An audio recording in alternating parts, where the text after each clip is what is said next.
Hello, everybody. I am so excited to dive into whatever we want to know about 1.5 Academy. I'm the CEO and founder of 1.5, and I'm really going to guide you through this session. Again, this is interactive, so please let us know your Q&A. Even if you're watching this as a recording, we will get back to you and any questions that you have. But super excited. After 2 years of running this program, we have so much to update you on that hopefully is going to be a really compelling and way of understanding why green upskilling is important today. So as an overcap, this is what we're going to go through in a little bit of time. Stick around definitely for any Q&A that you have, and also a surprise info session perk that if you just stick around for will be very good for you if you're thinking about applying. But we're going to cover the business case of why green upskilling is a really important thing to future-proof your career and why it's important today. We'll go through the outcomes and some of the pathways our graduate alumni have actually taken from the 800 that have taken the course over 50 countries in the last 2 years, and also the program itself, how we approach it and why we approach it in the way we do, emissions on how to apply, typical profile, what we really look for, and how the whole investment looks like, and then next steps on advice on your application and key dates for you to remember. So let's dive in. Let's go through the business case. So in 2025, straight out of the press, LinkedIn has shown that sustainability specialist is actually in the top 10 in-demand jobs and is on the rise. This is really exciting news. We know that despite the fact of geopolitical risks and differences, climate and sustainability is still very much alive, not only just in the United States, but globally, and I think is here to stay. So first and foremost, there's an opportunity. And I think there is a huge green upskilling investment opportunity for all professionals. This was from the LinkedIn 2024 Global Green Skills Report, where it's shown a 2x growth in the green talent demand versus the supply. And we know that literally by 2050, if we don't fill that gap, we're going to be missing out on the whole net zero commitment pathway.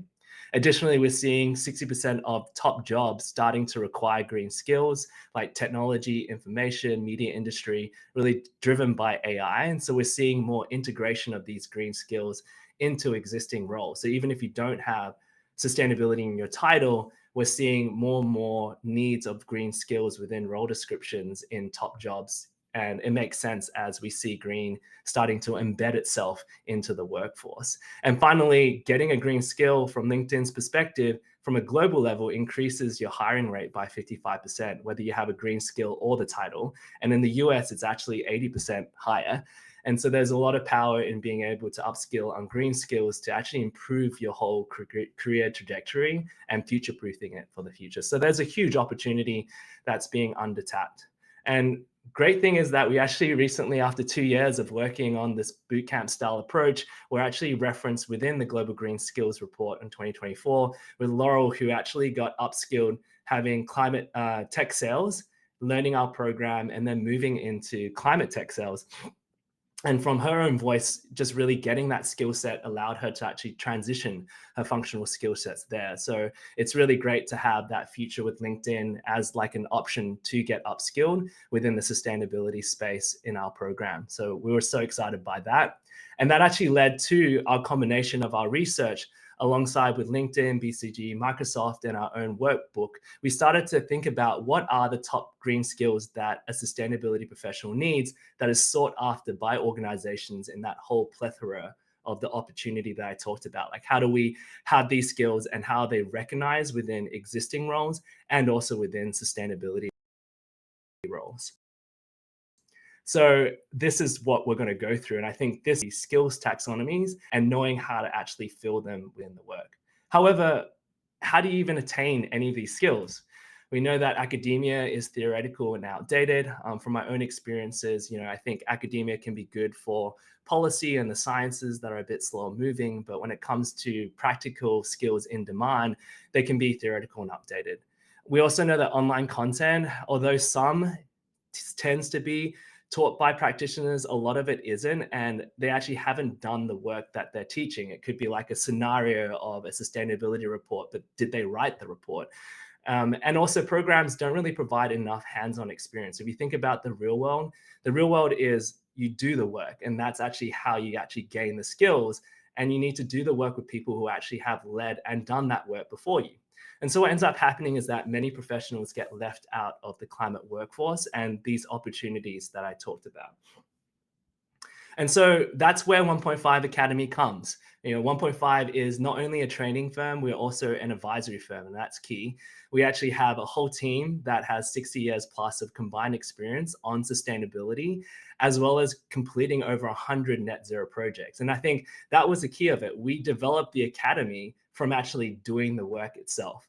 And so from 100 net zero projects, we created this start to end approach to net zero that we actually even use with organizations from Fortune 500 all the way to startups to guide them from net zero start to end across a simple process to decarbonize as well as gain from sustainable growth, which is the future.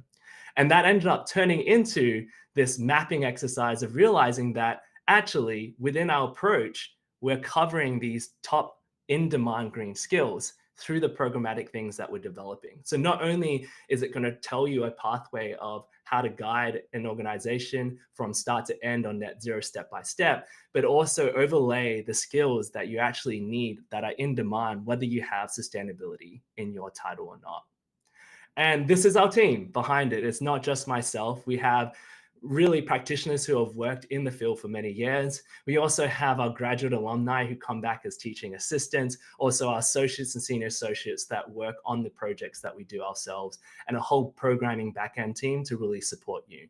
And the key thing is that this is built to serve you and to serve those that are really serious about upskilling.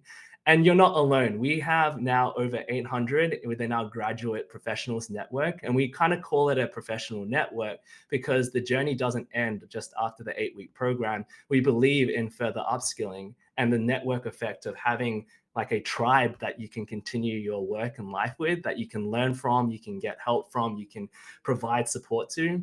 And we have this industry expert database of key speakers and organizations represented that now cover a large spectrum of private to public organizations, from standards boards to other consultancies, you name it.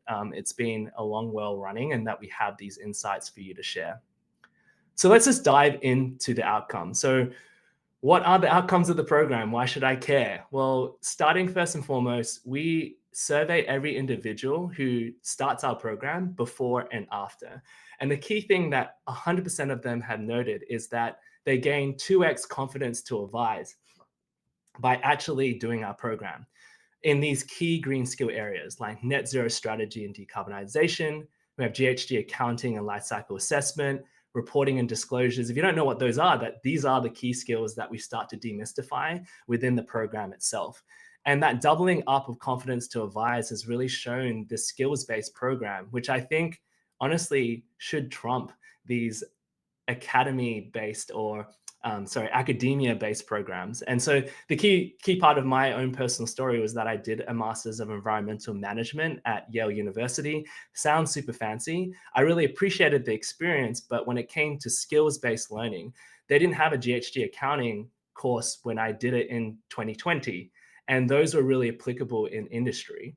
And so what we're trying to flip the model in, just as coders were training other coders during boot camps, or digital marketing was taught as a side thing in 2010, we're trying to make these sustainability skills attainable and super easy to understand so that you actually get mastery of the skills that are relevant to industry today.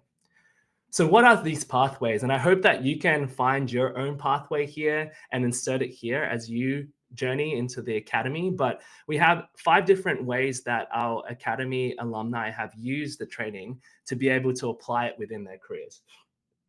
So firstly, we have securing your dream job, because I know that there's a lot of people who want to move straight into sustainability as a job.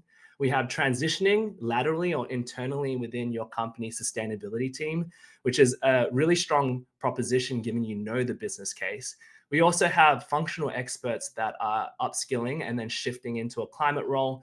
We also have people who are already sustainability folk or have sustainability in their title and need to upskill on particular skill sets along that pathway in order to bring the organization further and to progress within their career. And then we also have people who are launching their own consultancy or freelancing work, which is all part of the demand. We need this. We need more people working in this space. So let's go through these. Fong is amazing. She came from a background in some sciences. She had IT and HR, And after a career break, actually came and did our program. And by actually mastering the skills in greenhouse gas accounting, reporting and abatements, and also the professional network that she gained, she was actually leading one of our local hubs out in Chicago. She actually gained a sustainability analyst role at Ferrera, and they were really excited by her because of that additional skill set that she could talk about. So, when you're at an interview and they're like, have you actually done this work before? You can actually say, yes, I have, because you can present not only the academy learning content, but you actually have to build a GHG accounting model. And you can say, I've actually got familiarity with this because I've done it. Can actually help to pass these later stages where a lot of the times you don't get this experience unless you're in industry. And so we provide that labs-based approach. Jennifer, this was an exciting one where she actually was a flight attendant at JetBlue, and now she actually works on the sustainability team at JetBlue. And this just shows this transitional pivot of understanding the business model internally within an organization. We know that more than 2/3 of sustainability roles are internally hired. And so a lot of the times there are these people who transition from within their organizations, or if there's not a sustainability team, gain the skills from our program and basically volunteer or set up that role and move into that role itself. And so she was able to acquire these skills that she herself wasn't able to get before, which were really important for her to actually get the role. Because before, when the role was promoted, she couldn't fill all the responsibilities until she'd actually finished the academy program.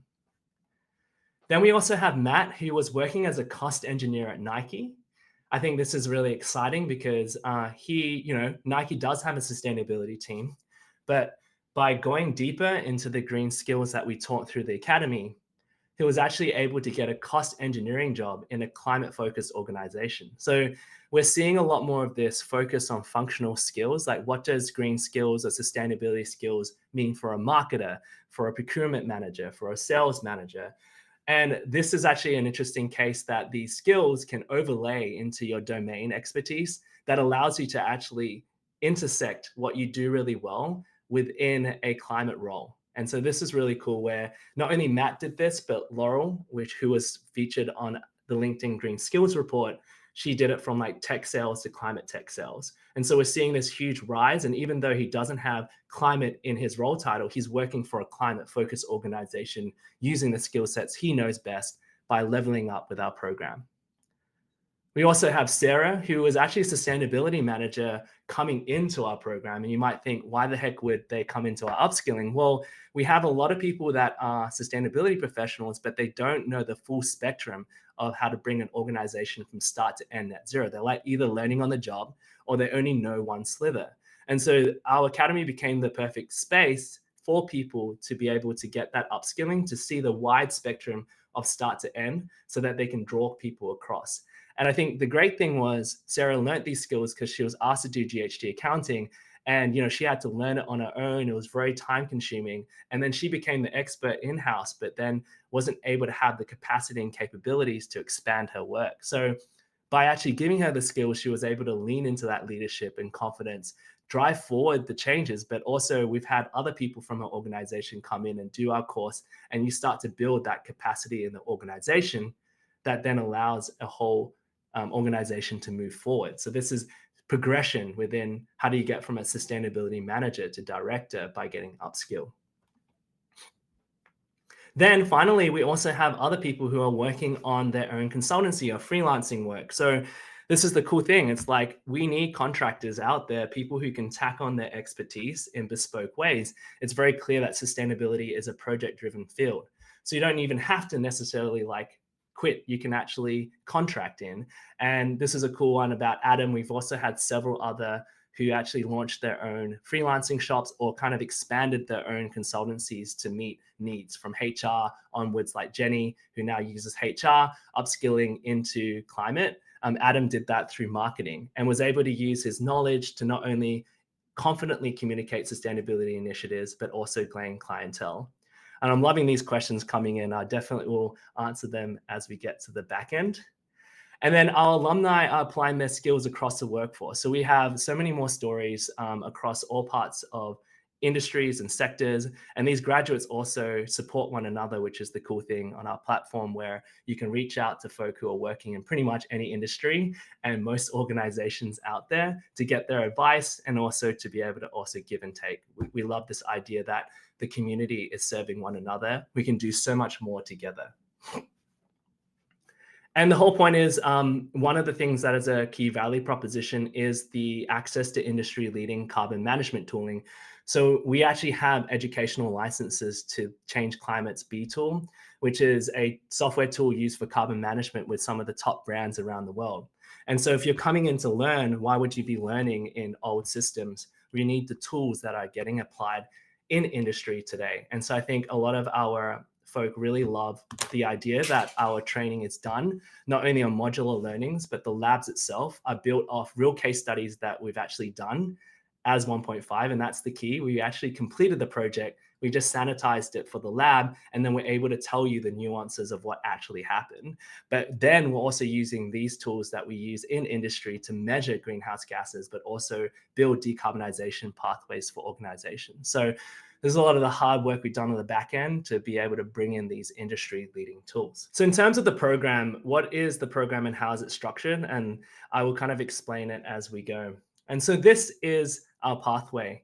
If you think about a mountain, and we're all moving on that mountain in our career from start to end to get to this point of mastering skills and accelerating our careers, we really need a real world career approach. And that's what we use at the Academy. Not only is it modular learning, like we know that we live in an age where we have a lack of attention. So we need things that are actually going to engage us at the point of learning and interact with us. We also need to practice those skills so that we can apply them, because otherwise we know digital learning platforms would have taken over the world if it wasn't for the fact that we need to actually work and do the actual skill that we learn, not only individually, but as groups. And I think that's one of the highlights is our practical labs that people love, where we actually break out step by step and you work with a group or you work individually, and we guide you through each of the labs, and then you ask the questions and you have a deep dive to then go, well, what about this case? What about that case? And so that live coaching is important. Then you actually bring in the industry speakers who are actually aligned with that learning content. So take greenhouse gas accounting, you learn about scope 1, 2, 3, you actually build a greenhouse gas accounting model in the practical labs with the industry leading tool. Then we bring in someone from the big industries who said, this is the approach that we actually took for scope 1, 2, 3, and these are the challenges that we faced, which you then can ask questions about and then understand how it applies actually to industry from another perspective. And then being able to network and share that knowledge with the wider community, not only your active cohort, but also the wider alumni of 800 people working in these different orgs. So we feel that that is actually the way that the real world works, is that you need to apply your skills, you need the learning in a simplified way, you need the network of people who have actually done the work, and also peers who will guide you through the rest of your career. And from that, we've seen this 100% of graduates gain 2x confidence in their skill sets to advise, which is what I showed you earlier. That more than 3/4 of our graduates achieve their networking objectives within the cohort. And our NPS score has been around 70, which has led to more than 40% of our members being referrals. And so the program will speak for itself. And sometimes I can't show you everything until you actually come and join, which is frustrating, but it will be really worth your time and your investment. And this is our platform. We have one OPFA learning and community platform. It has been delivered, the content itself has been delivered to more than 6,500 live learners. So we do live learning and then we bring the feedback in. We are literally re-recording this whole library, which has over 169 3 to 7 minute interactive modules. And it's all going to be like masterclass style, with real engaging ways for you to learn. And so we really kind of focus on this quality and outcome of the program, because this modular learning can come a dime a dozen, but we don't want you to sit through like an hour-long video, but actually get the pieces of it. And this was actually taught from our advisor, Seth Godin, who had supported us in the early days and shown us the playbook of Alt MBA. And this is actually how we've been building 1.5 Academy, is based on Seth Godin's advice. And so with him, we've been able to build these on-demand practitioner-learned interactive modules. You'll be able to test your knowledge throughout and make sure that you're able to understand what you're learning. And you also get live learning support. We have weekly question forums from our cohort members. We have TAs, we have instructors. We have this full library of all these other questions. Like imagine a Reddit forum for GHG accounting. Like we literally have that on our platform from everyone else that's come before you. And you can look up any kind of question that you have and interact on it directly. And so, not even from my own voices, I think a lot of our past fellows have really enjoyed this modular learning, especially if you're coming from all around the world. We know that, you might want to slow down a video, you might want to look at the transcript, you might want to look at the slides, you might want to take notes. And so it really allows you to take your learning in your own pace. And you don't have to do it during your workday.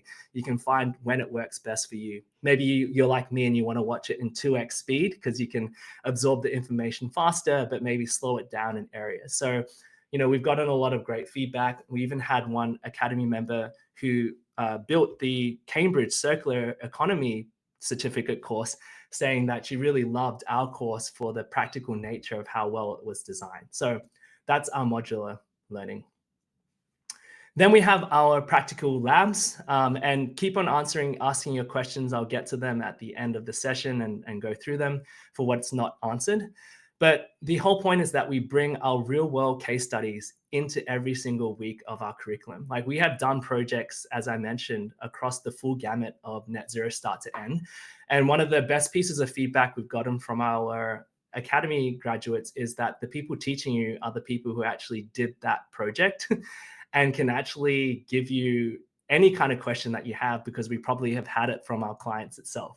And so that real world case study is really cool because then we can show you at the back end what ended up happening after you get through the case and answer any questions that you have. Make sure that you're using tools. We have Excel versions of things. We also have the software tooling version so you can see both of them in action.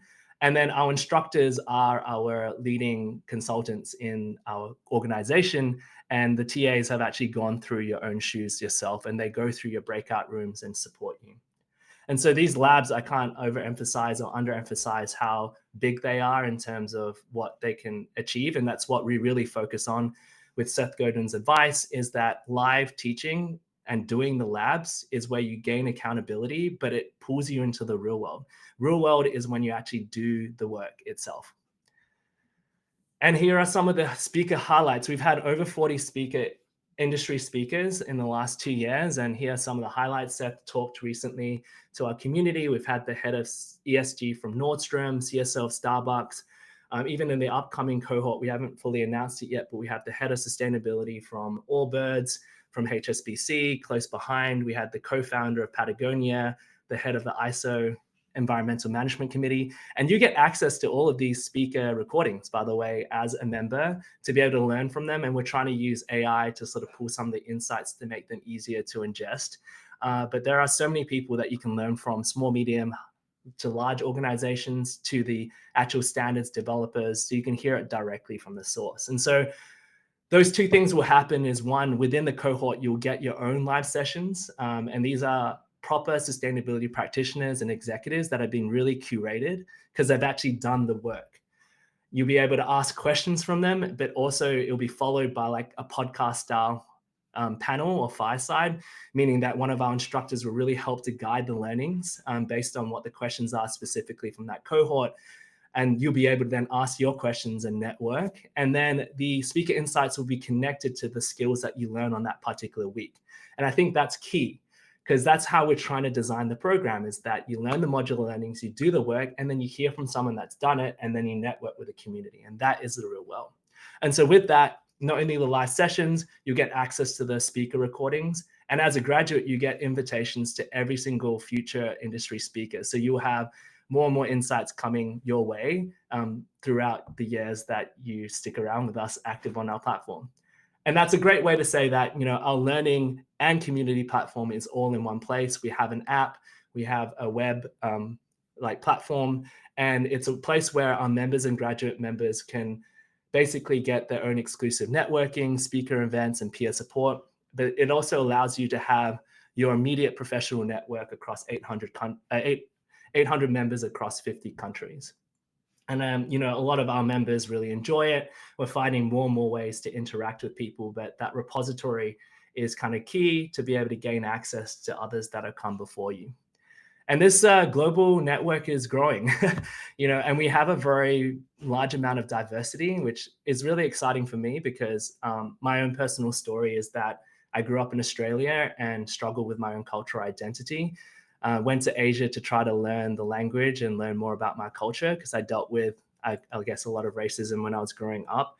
And when I experienced air pollution, I got really sick in Asia and was really kind of grappling with this idea of fossil fuels and bad air quality. And it wasn't until I met multicultural people like communities like this that I started to get confidence in being Asian and Australian and realizing that's actually my strength, is that I'm Asian and Australian. And so I realized, well, if this is where my ancestors call home and they don't even have the basic right to fresh air, then what kind of ancestor do I want to be for my people? And I think that's just the value of diversity when you meet other people from different parts of the world, all aligned with trying to meet the net zero commitments to save our planet and our future generations.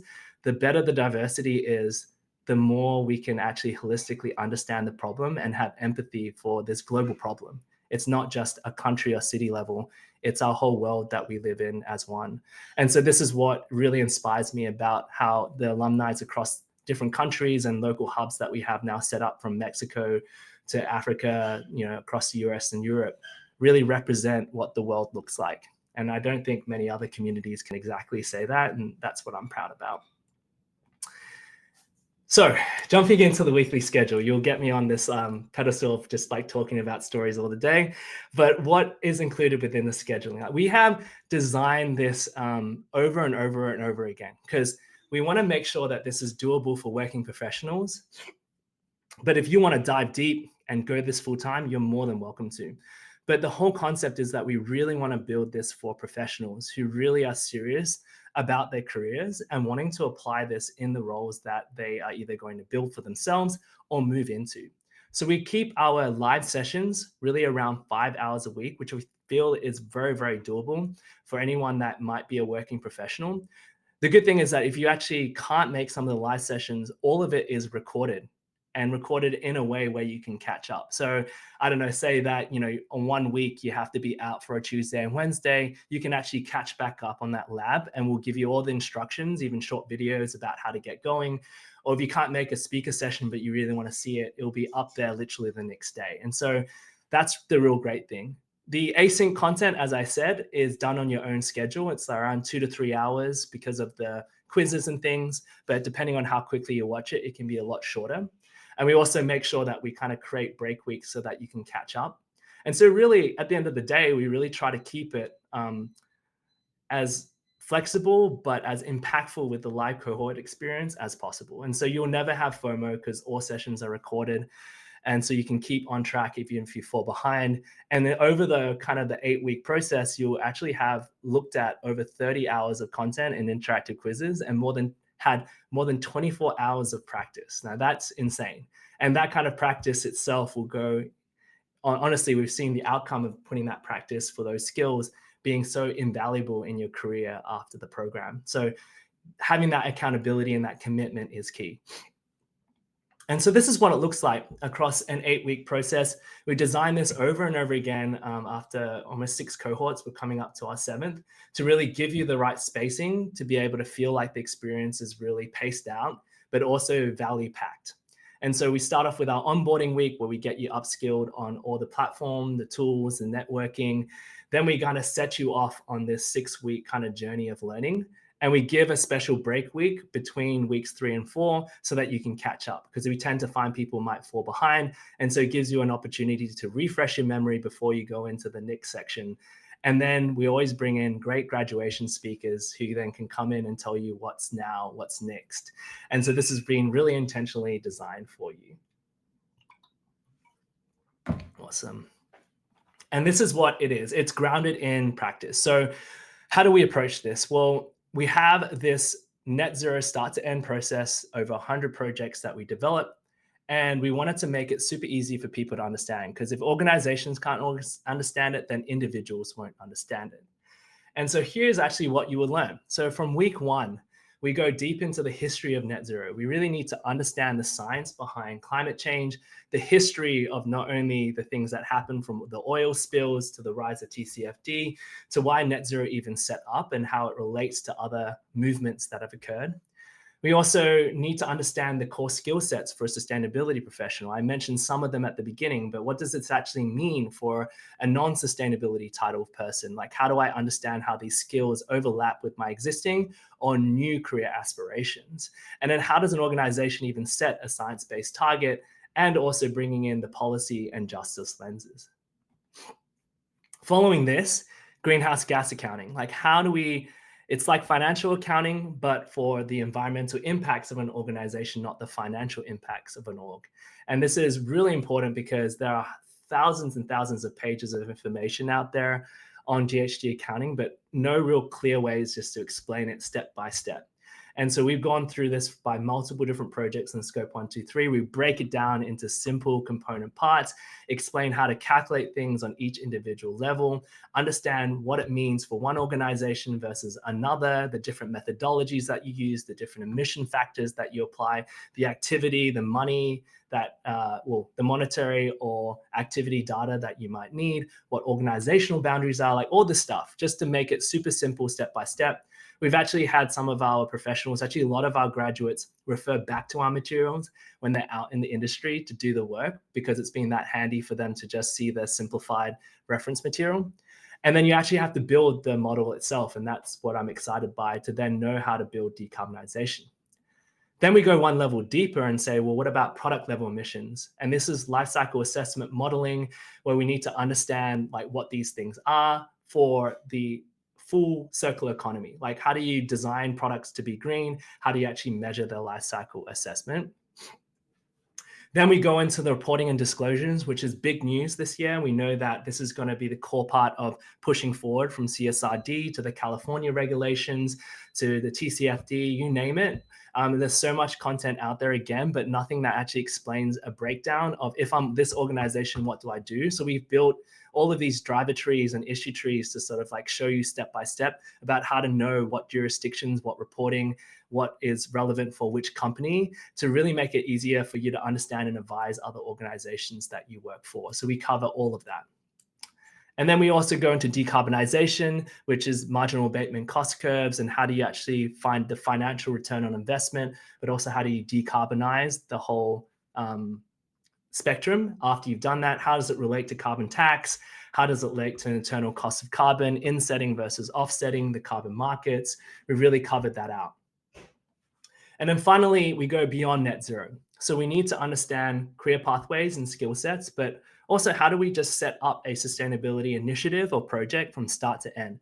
Again, a lot of sustainability is project driven. And if you don't have a good way of actually scoping up to closing out projects related to sustainability, you won't actually get to the end goal. And we cover everything from how to basically explain some of the tenets of your work to how to actually build a project plan specific to the different stages of that 1.5 pathway that I talked about, to help an organization from start to end, whether internally, externally, or in other mechanisms that you find that you can use.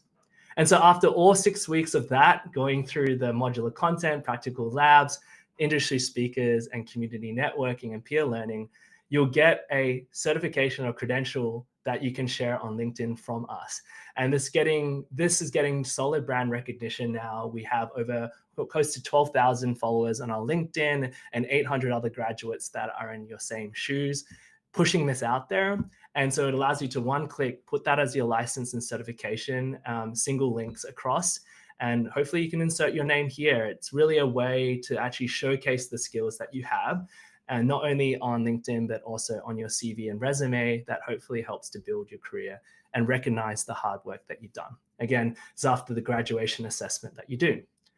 And as you recall, it's all based on the skills that we see that are required for anyone that wants to apply sustainability into their roles. It is tactically done in a way where it maps specifically to the skills that you need as a professional. Okay, so let's get on to a mission. So that's the program. What about how to apply? What's the typical profile we see? What do we look for? And how do you sort of like invest into this pathway that you would like to join? So we have a 3-step application process. We've updated it to try and make it super simple. Number one, if you want to use this QR code here, you can go straight to the application. Or opf.degree/OPFA-application. It's a quick and easy web form where you fill out your name, email, and referral code if you have one. And you'll then receive an email from us, or you also get redirected to sign up for our platform. And by creating your account, 2 things allow you to happen. One is you can then submit your application after you create your account, but it also allows you, if you want to start to preview some of our content, community stories, and scholarships on our platform. I think the best way is to just show, not tell. And so that's why we invite you straight off the boat to come in and just see what it looks like. You know, you don't get to look at everything, but it just gives you a sense of what it might feel like. And then you can submit your application to respond to the interview questions that we send you after you create your account. You can do it in video, audio, or text. And once you apply, we will review it within 2 weeks and let you know how it goes. It's a competitive application, but we're always looking for diamonds in the rough and shouldn't shy away from putting your application in anyway. And so, yes, we have a rolling application, but they are limited spots. So the earlier you apply, the better you'll have chances of getting in.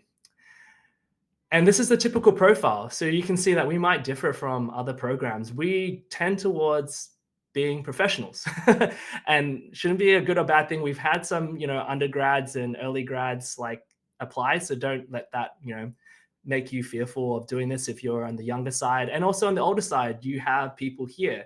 We really hate the idea of ageism. And what we're trying to do is really explain the different parts of the spectrum of careers, right? We know that we have people who have 2 to 6 to 5 to 20 years of experience. And so we love this kind of spread because these different stages of career can teach you different things. You can gain different wisdoms. And then also a mix of different professional goals. Yes, there are a lot of people trying to secure and transition into a climate job, which is awesome, whether it's getting it afresh or transitioning into that or kind of trying to major more into it. But there's also others that want to start their own consultancy or even to put their skills into the non-climate industry. And I think this Black segment is going to grow more and more as we see more roles that don't have to have sustainability in the title as sustainability starts to mimic all jobs, which is exciting. And we are going to always make sure that green upskilling is accessible to those who need it the most. So those that have questions, yes, we have a scholars program. So if you have financial need, particularly, and you live in the global south, we got you covered if you apply. If you're a mid-career unemployed, if you're a student or recent graduate, you don't have much money, or if you're working for a nonprofit or working at a startup, or there's unforeseen circumstances that really impact your financial capability to invest in this program, we're always going to look out for you. We've given over $500,000 in scholarships. I think it's the most. We're trying to be generous for those that we really believe will utilize this skill to make a difference in the world. And so don't ever let the investment ticket price really fear you from applying, because we really are trying to make this accessible for folk. And so just as a thing, like we are doing our scholarships in batches. So really applying earlier, the better. We have our scholarship deadline for round 2 in February 2nd. So the better that you apply, if you feel that you fit within one of these categories, then we'll be able to provide scholarships, anything from 30% to 80% off the ticket price, depending on the category that you're in, to make this more tenable for you.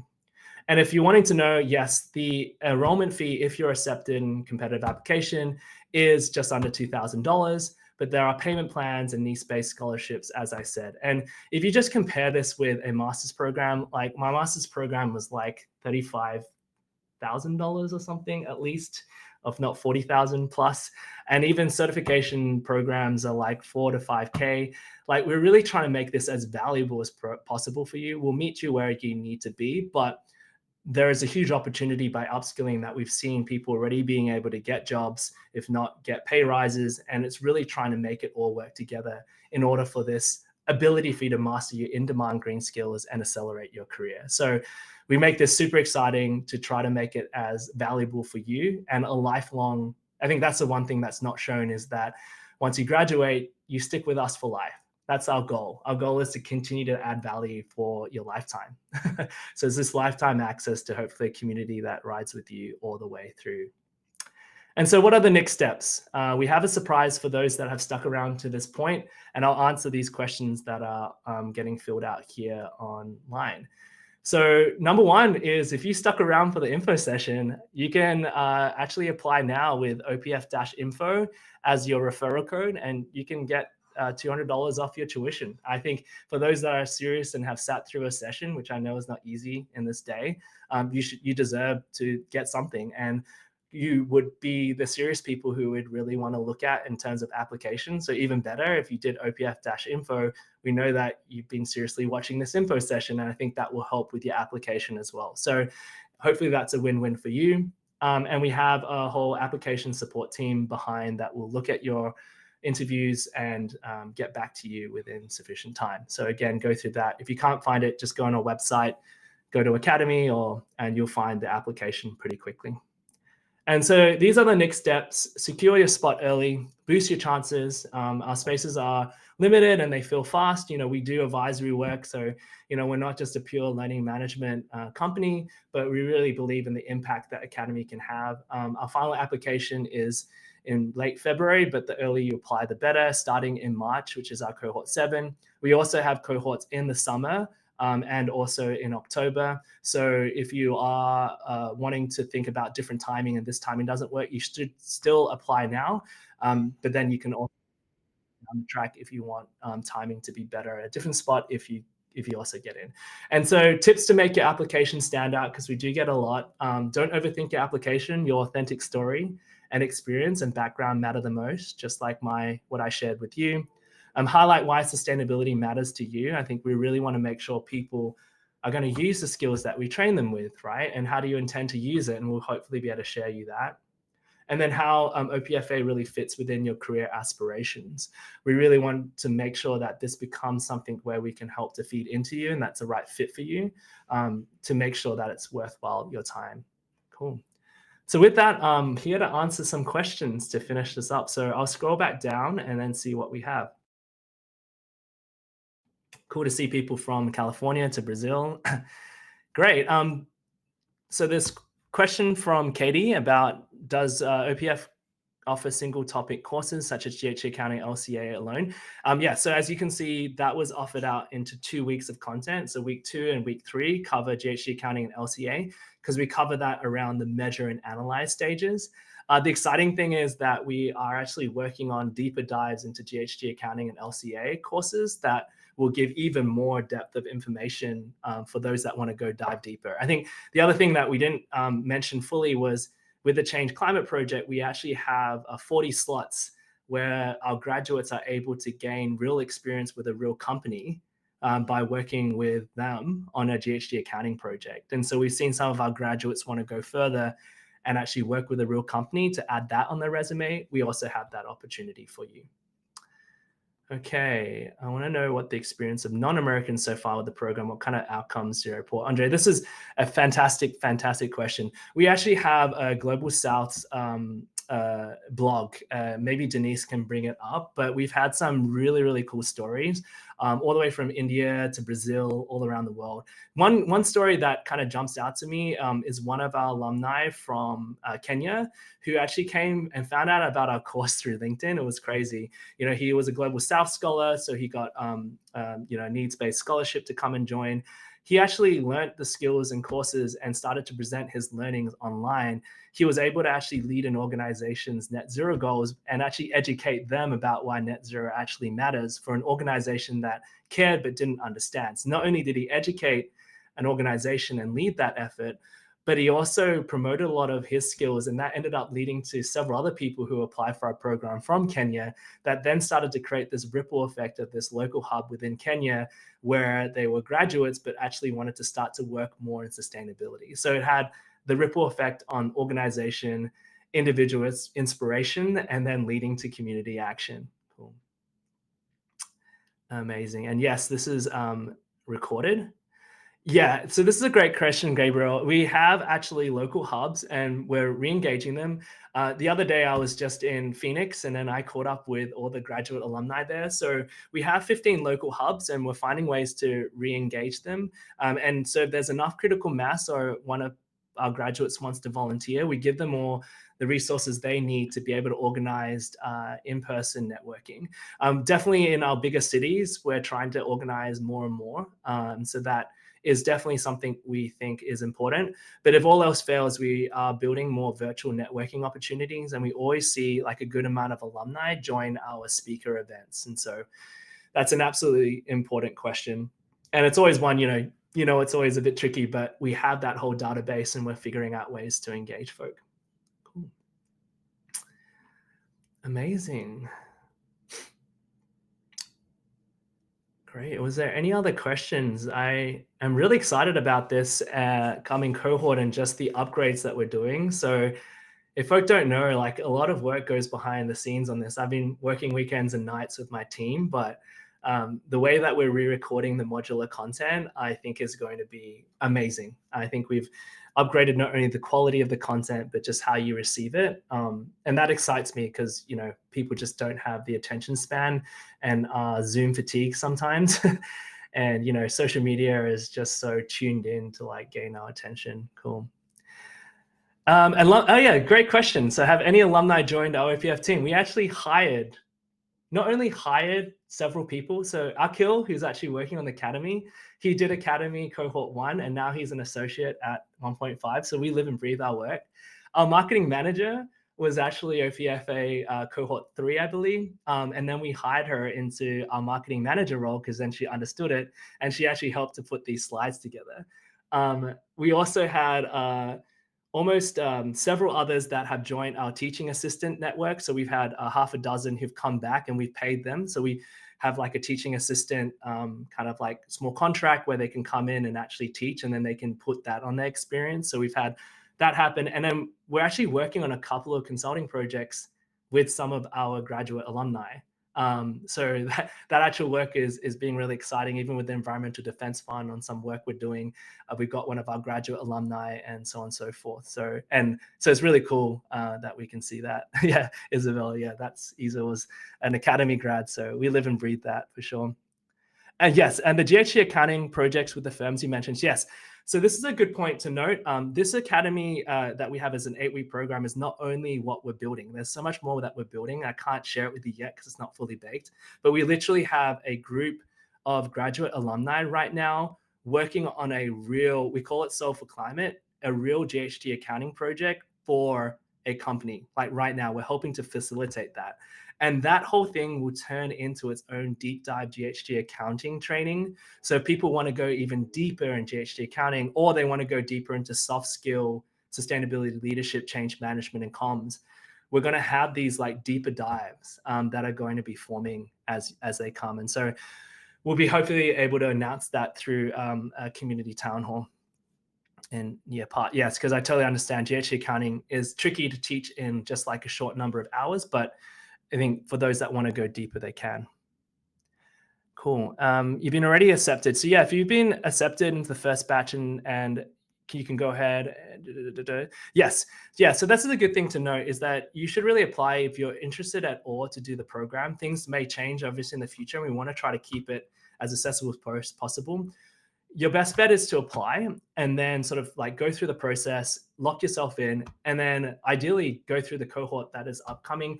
But if things also shift, like our team has you, like we can pull you forward into a different cohort and make that super, super open and clear. Yeah, I think, yeah. And obviously great question. I think if we're not actually hiring from and working with the folk that we actually train, then it's kind of like a catch-22. We're definitely living and breathing by our work. Cool.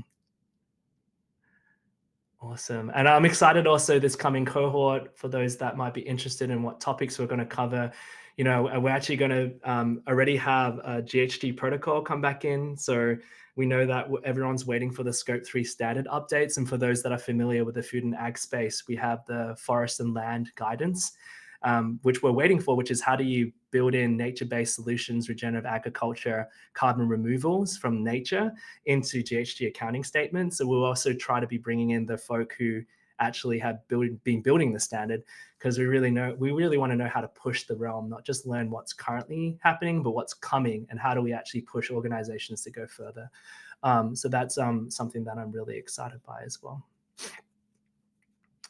Great.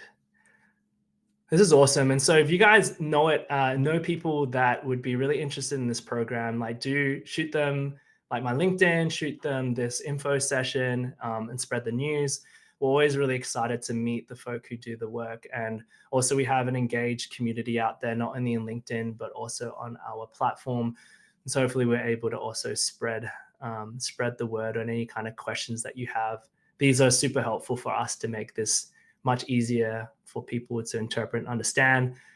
Our mission is to see all jobs become climate jobs, and we're very, very happy to be fully transparent. And actually, one of our advisors asked us in the past, well, by doing this program, aren't you basically building your own competition?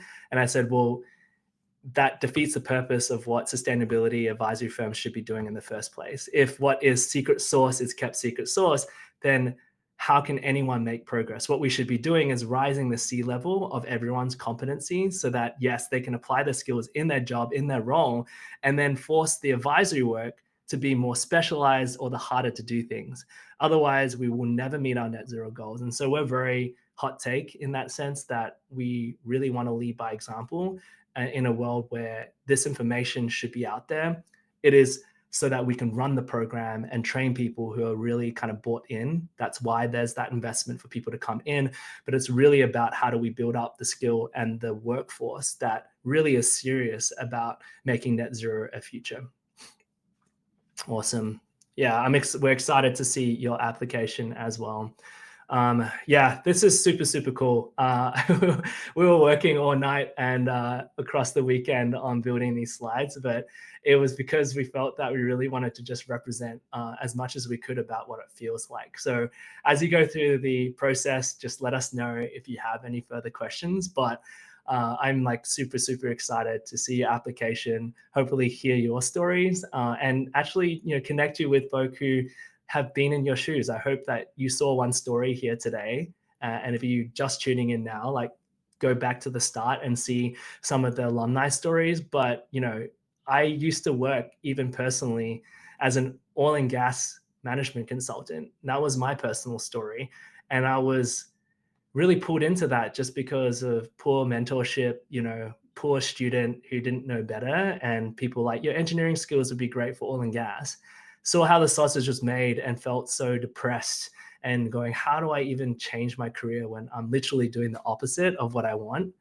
But it was because of opportunities like this. It was mainly because of mentors who taught me content that I learned. And it was really tough without a program like that I wish existed like this to just have that whole space to be held for me. But I was able to transition from oil and gas management consulting to now leading a climate organization. And I have never looked back. I think purpose, you can do well by doing good in this world. And we need more players that are willing to stand out like that. So I just really don't want to miss that personal lens. It's how we run our org. It's the culture that we bring. It's that secret sauce shouldn't be secret sauce, and everyone has a pathway, even if you feel discouraged in the global environment. Gaining skills is where you gain the optimism to actually act. Quote from Seth Godin when he wanted to support our program. So with that, thank you so much, everyone. It was great to tune in, and looking forward to seeing your application and to spread the word out there. This is a movement that isn't going away. All right. Thank you so much.